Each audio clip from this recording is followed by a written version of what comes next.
दूधावा पियाई आमा हो पोसले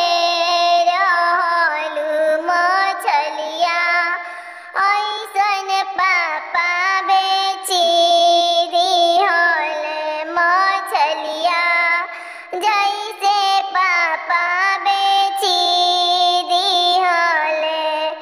घोड़ावा चढ़ल अइले कवन दुल्हा मड़वा बीचे जलिया डलले मड़वा बीचवा जलिया डलले हो मछलिया ऐसन छानी लिहाले कवन दुल्हा अपनी देशवा लेहले गइले राम अपनी देश लेहले गइले मड़वा में बैठेली दुलारी धिया झर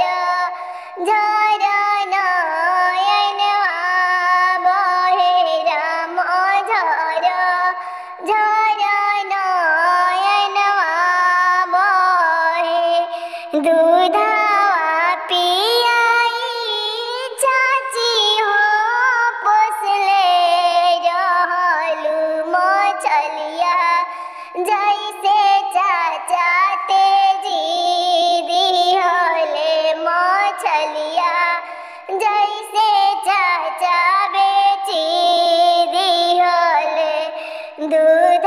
भात खियाई भैया हो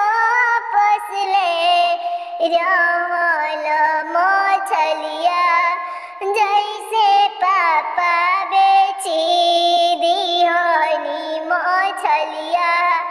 जैसे पापा तेजी